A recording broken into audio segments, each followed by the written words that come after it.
അതുവരെയുള്ള കടങ്ങൾ കുറച്ചു. 2016 ഞങ്ങൾ അധികാരത്തിൽ നിന്ന് പുറത്തിറങ്ങുമ്പോൾ വൈദ്യുതി ബോർഡിന്റെ കടം 1083 കോടിയാണ്. ഇപ്പൊ വൈദ്യുതി ബോർഡിന്റെ കടം എത്രയാ? 45,000 കോടി. ഉമ്മൻചാണ്ടി സർക്കാർ 25 വർഷത്തേക്ക് ഒരു എഗ്രിമെന്റ് ഉണ്ടാക്കി 4 രൂപ 29 പൈസയ്ക്ക് വൈദ്യുതി മേടിക്കാൻ. 7 കൊല്ലം നിങ്ങൾ വാങ്ങിച്ചു ഈ വിലയ്ക്ക്.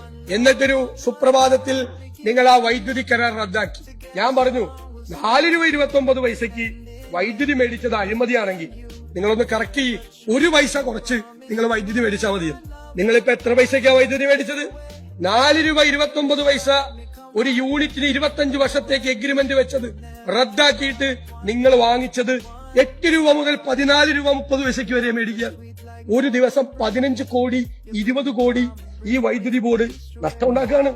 എന്റെ അവസാനം അതിന്റെ പാപഭാരം ആരുടെ തലയില?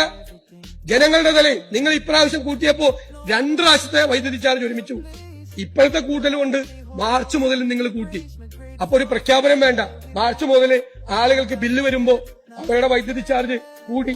നിങ്ങൾ ഉണ്ടാക്കി വെച്ച കെടുകാര്യസ്ഥത, നിങ്ങൾ അവിടെ നടത്തിയ അഴിമതി, അദാനിയുടെ കമ്പനിക്ക് അത് കൊടുക്കാൻ വേണ്ടി ചെയ്ത പരിപാടി, അത് റദ്ദാക്കിയത് 4 രൂപ 29 പൈസക്ക് ഉണ്ടായിരുന്ന എഗ്രിമെന്റ് റദ്ദാക്കി 14 രൂപ 30 പൈസക്ക് പുറത്തുനിന്ന് വൈദ്യുതി മേടിച്ച ഗവൺമെന്റാണിത്.